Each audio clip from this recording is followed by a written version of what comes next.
இப்போ கரூர் சம்பவத்தில் வந்து 41 பேர் வந்து இறந்திருக்காங்க. இதுக்கப்புறம் வந்து விஜய் வந்து இந்த சமயத்தில் எந்த மாதிரி நடவடிக்கை எடுத்திருக்கணும், உங்களுடைய கருத்து என்ன?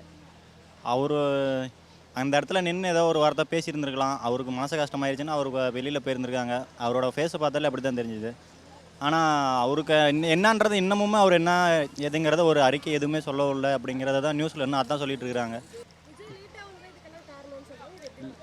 லேட்டாக வந்தது காரணங்கிறது அப்படிலாம் இல்லை. அவருக்குன்னு ஒரு டைம் எடுத்து அவருக்கு எல்லாம் சரியாக இருக்குன்னு பார்த்து தானே அவர் வந்திருக்காங்க.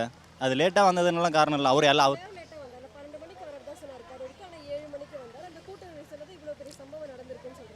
கரெக்டு தான். ஆனாலும் அவருக்கு என்ன சுச்சுவேஷனுங்கிறது இருக்கணும்ல. அவருக்கு அங்கே ப்ரெஷராக கூட இருந்திருக்கலாம். இப்போ வெளியில் வர இடத்துல கூட ஏர்போர்ட்டில் அவர் வராரு, அதில் கூட ஏதோ ஒரு ப்ரெஷராக கூட இருந்திருக்கலாம். அவருக்கும் எல்லாத்தையும் வெயிட் பண்ண வைக்கணும்னு ஆசையா என்ன? அவரும் எல்லாரும் மாதிரியும் சம அப்படின்னு நினச்சி தானே வராங்க.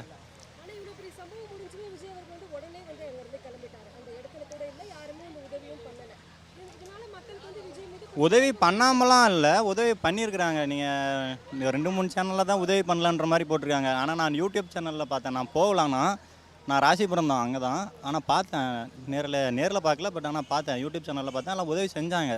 பட் ஆனால் உதவி செய்யலைன்ற மாதிரி சொல்லியிருக்கிறாங்க. அது சரிங்களா?